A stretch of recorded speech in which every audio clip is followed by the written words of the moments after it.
Hey guys, it's Melanie. Welcome back. I hope you're having a fantastic start to your day.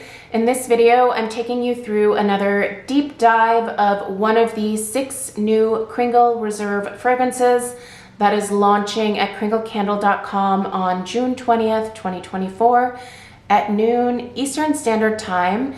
I've already reviewed 2 other fragrances from this collection. I will link my review for Merlot and Heartwood in the description box down below.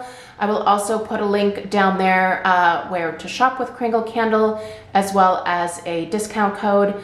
My affiliate discount code is Melanie15. That'll save you 15% off of your purchase.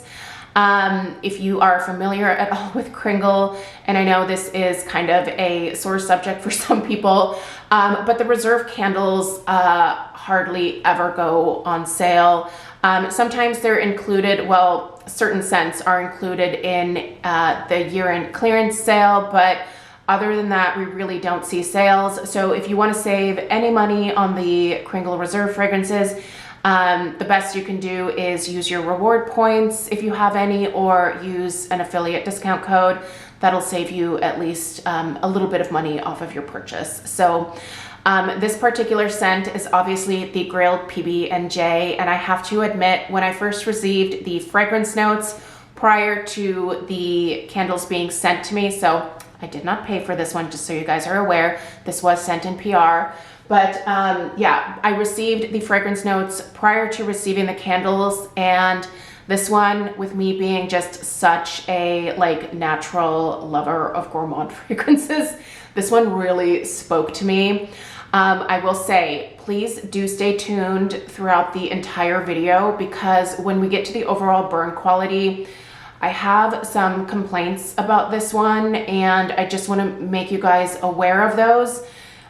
So that if that's a turn off to you, what we're going to be talking about, then you might want to skip this one. It just seems to be having a little bit of an issue with the wicks. So anyway, still excited about the fragrance, so let's just go ahead and start there. I'll read you guys the fragrance notes. I'll tell you what my nose picks up. We'll talk strength and throw, and then we'll get to the burn quality. All right. Grilled PB&J, the top notes are peanut butter, the mid notes are grape and raspberry, and then the base is nut and sugar. So what are you smelling here? First of all, this is coming across as kind of an interesting mix of both a kind of sweet, typical gourmand, but also there's elements of a savory gourmand note in here as well. And I'm really liking how the two are playing off of each other. So first of all, I don't ever grill my PB&Js. I just toast my bread in the toaster prior to, applying the peanut butter and jelly. I really do like my peanut butter and jelly sandwiches toasted. I think that the warmth from the bread, when it heats up the peanut butter, it really intensifies the flavor of the peanuts to my, I guess, tongue, palate, if you will. And I also like warm jam. So toasting my bread for peanut butter and jelly sandwiches has been a thing for most of my life. And I honestly think it gives the best possible, most delicious peanut butter and jelly sandwich. So I'm big on having them toasted. I definitely detect a kind of almost a little bit of a yeasty bread type note in here for sure. It smells toasted to my nose, but I definitely smell a healthy dose of just straight up peanut butter.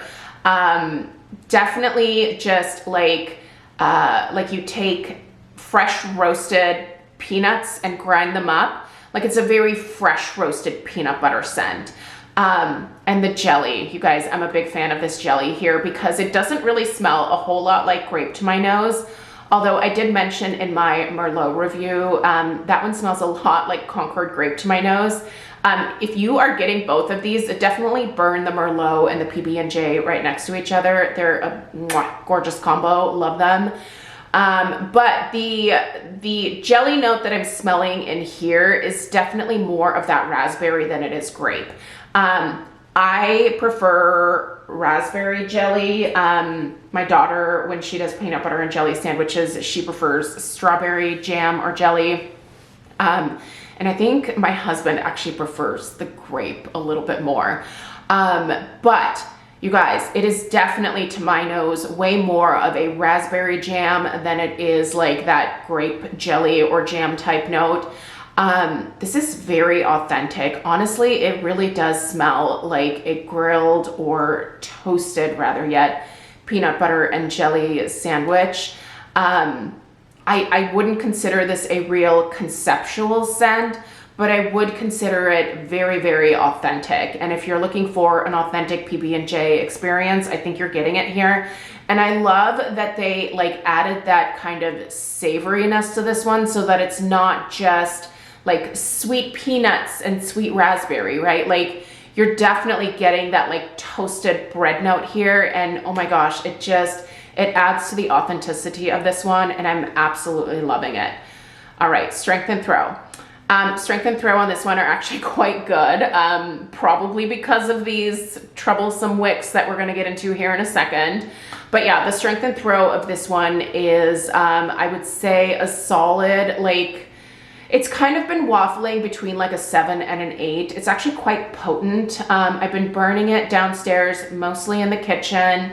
I have not put this one in a hurricane because I don't really feel like it needs to be in one to perform decently in terms of like the overall strength.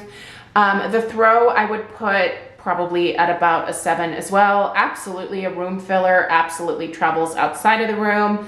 I can certainly smell it through, you know, lots of areas in the downstairs when I'm burning it in the kitchen. So seems to have some good traveling abilities as well. So definitely on the usual like performance end of the spectrum when it comes to the Reserve candles. They're usually solid, medium plus performers. So that's where this one falls. The only one that is giving me a much lighter performance so far is the Gingered Peach. So you'll probably see a review of that one next. That has definitely been the lightest out of the bunch, but this one here, no problems in terms of strength and throw. But you guys, we have to discuss the wicks. Now, having created my own collab candle with Kringle, I am aware, you know, after having gone through the process, just how much work it is to like find wicks that work with different, you know, oil and wax formulations. Sometimes you have to try a few different wicks to see which are going to work the best. I'm not sure that, I don't love these wicks. So they get really huge mushroom tops. You guys, I can't burn this candle for more than probably 3 hours at a time before it wants to start getting kind of smoky on me because of the amount of like carbon residue at the top. I will show you guys an overhead shot. This has now been burning for, it's been probably close to 4 hours, and I can see little puffs of smoke coming up. So I know that I've already been burning this one for like too long. I want you to know that there are only 2 in the collection that are doing this. This and Bonfire. Bonfire is also giving me some massive mushroom tops. So listen, I don't think this one is gonna have the cleanest burn if you are someone who likes to burn your candles for hours at a time. And I can do that with the vast majority of my Kringle candles. I cannot do that with this one. I'm not sure what the deal is, but I just don't like the puffs of smoke coming up here. So I've been limiting the burn. Honestly, I think I'm gonna limit it to about 2 hours. That seems to give the best performance. I don't want anyone buying this with the intention of lighting it for like 6-7 hours at a time and getting like that typical clean burn. For whatever reason, this one is not doing that. So keep that in mind if you're gonna place an order for the grilled PB&J. And even with all that being said, I will repurchase this one just with the knowledge that I now have that it's a little bit tricky. But yeah, if don't burn this one forever, or just maybe prepare yourself for crocking it potentially or melting it. Let me show you guys the overhead shot, and we'll see where we're at. Oh yeah, see, it's already, they're starting to like form. They're actually a little bit smaller than they have been, but I can see that like this is now the point where they're really starting to dance around, and there's a lot of carbon residue that collects at the top of the wicks there. But you can see this just is not a typical burn for me. There is even a little bit of a scorch mark over here from one of the earlier burns. It's not really soot. It was literally from the wicks being like, they were just big. I don't know how to say it. You definitely want to trim your wicks between each burn here, obviously. And I trim mine quite short. So, and by short, I mean like they are very, very short when I trim them. And those are getting quite long already. So it is time for me to blow this one out. Listen, I love the scent. I will definitely repurchase this one myself. But I just know this is one that I'm gonna have to watch, and I just want you to be aware that you might have to watch yours as well. So if that's not something that you wanna do, if you don't wanna babysit a candle, I would advise against this one. So for what it's worth, that has been my experience so far. Let me know if you have any questions about this one. I'm certainly happy to answer those. Again, I'll put a link in the description box to where you can find the Kringle candles, and then make sure you check out either of those other two reviews if you are interested. There are, again, 6 candles in the collection, so I have 3 more to review for you guys. The Gingered Peach will be next, and I appreciate you guys being here. Subscribe if you're new, give this video a thumbs up if you found it helpful, and I'll see you in the next one. Take care. Toodaloo.